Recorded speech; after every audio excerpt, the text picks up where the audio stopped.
Hello and welcome to the channel. Today I'll be showing you how I created this realistic tire tracks in this render in Blender. So let's get right into it. We'll start off with the plane already subdivided in edit mode, and I gave a level 3 source of modifier. Then we'll apply a base node snow texture. I'm using this free PBR texture from Ambient TG. I'll have the link down in the description.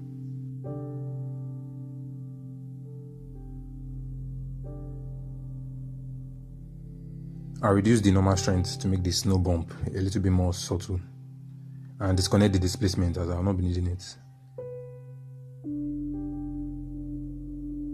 Then add some lights and adjust the camera for better visibility and contrast.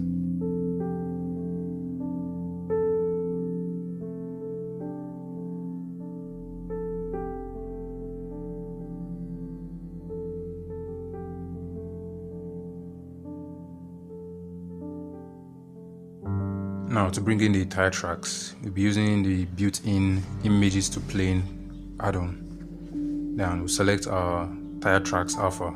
The alpha I used will be also linked in the description below.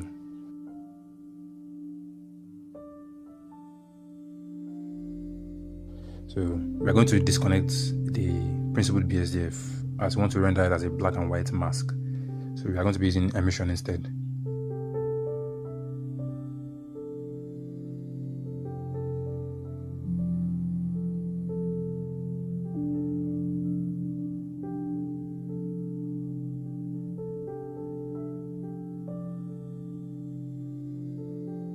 The plane is what we use to generate the map for our tracks. So we'll toggle on correct face attributes and keep connected so that we can edit our mesh in edit mode without the textures shifting around. You can pick any tire track you prefer, then edit the mesh to surround the texture because we're going to be tiling it, so we don't want any noticeable gaps.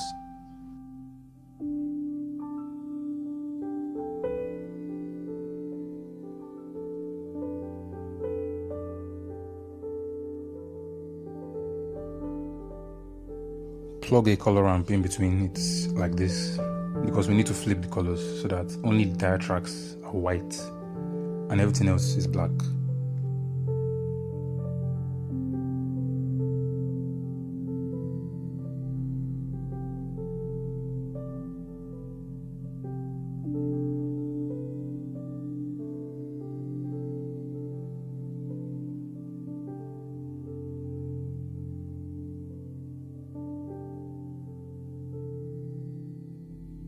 For this tutorial, I want to bend the tracks, so I'll be adding an array modifier.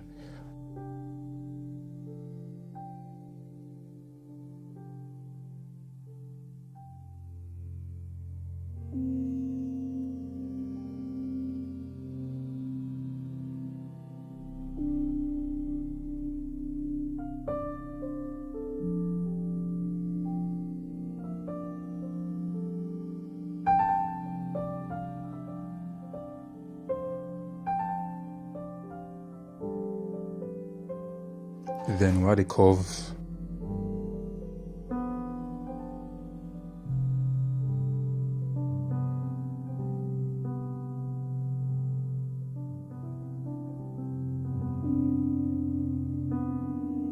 And I'm setting it to fit curve.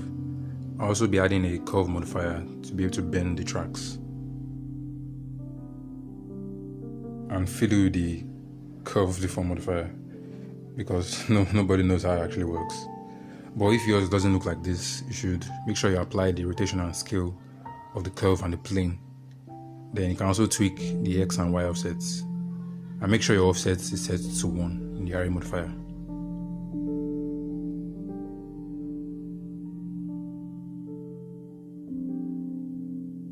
If your tracks are blocky like this, that's because the plane doesn't have enough geometry to be bendy. So subdivide the plane in edit mode and add 1 loop cut parallel to the tires. We'll be needing it later. Now you can place them in your scene and form any shape you want.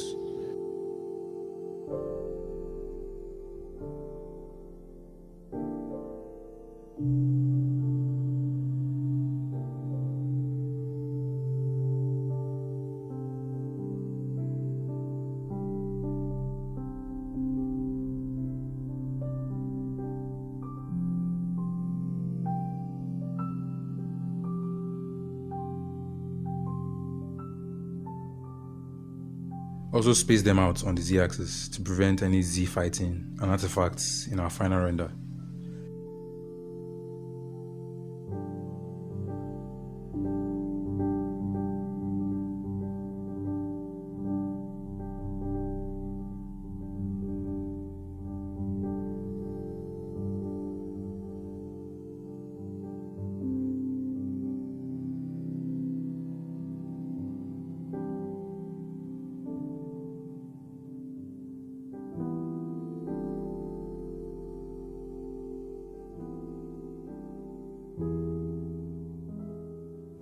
Then get a camera, point it directly below the tracks, and get them all in the shots.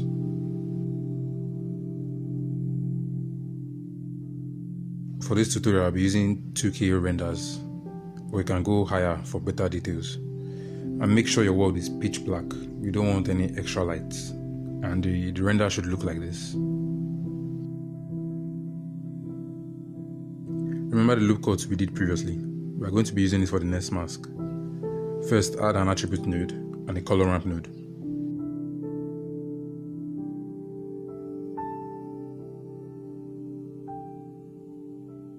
Then select the outer edges and assign them to a new group. Then type the exact same name of the vertex group in the attribute node, and we get this edge mask. This will be used to give us more variation in the edges of our tracks later on. Now you can pick the size of the edges, but you don't want it to be too big.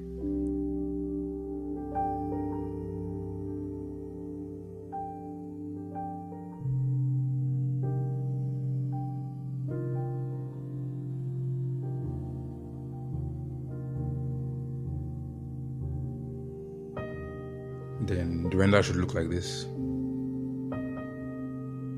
For the last mask, we just want a white emission. This is so that we can mask our tracks at any point in the texturing phase. And of course, the render should look like this. Back to the snow plane. So since I don't want displacement, I'll be using the displacement map in the height input of a bump node to give us more detail in the bump normal. Now let's bring in the first mask we made and map it to where you originally placed it. You can also use UVs like I did, but make sure you set the image texture node from repeat to clip so that the mask doesn't repeat itself over and over and again.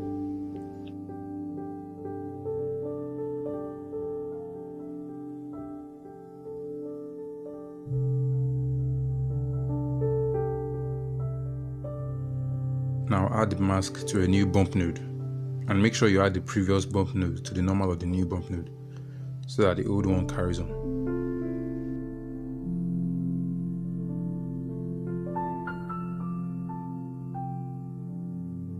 We're going to be using the same mask for the displacement, but make sure you turn on displacement and bump in the material settings and that your plane is subdivided.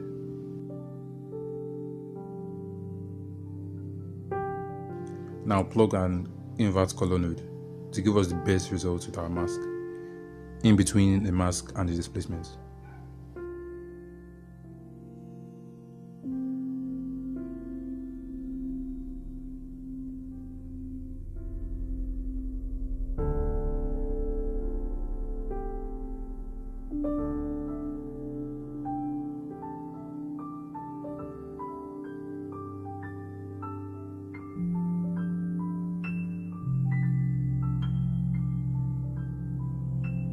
Now bring in the third mask and mix it with the first one like this.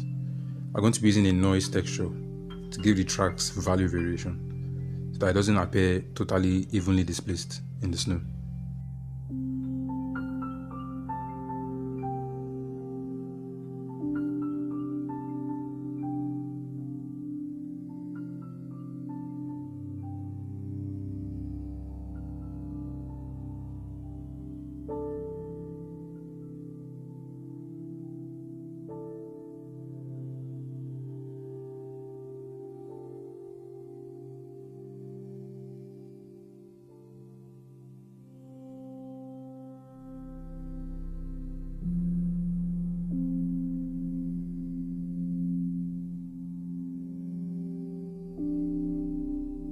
For the second mask we created, we'll be multiplying it with a noise texture to make it less uniform and plug it into a new displacement node.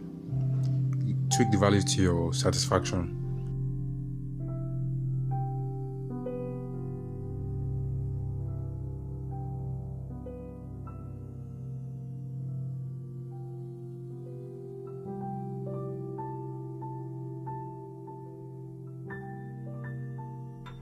And now we can add the two displacements by using a add vector math node.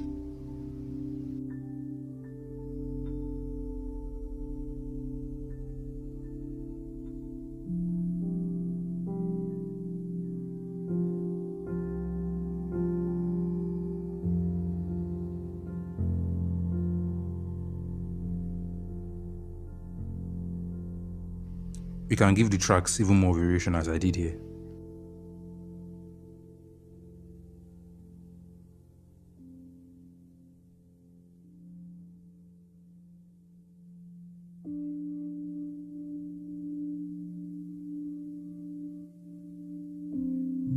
That's of course optional, but to make the snow look more realistic, we use subcell scattering with these vector values.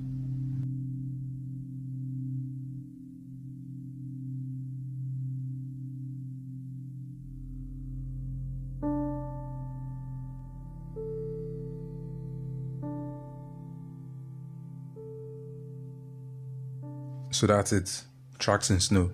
You can also use this method for footprints in snow or even footprints in mud. It's pretty straightforward and very flexible. So enjoy, and I'll see you another time.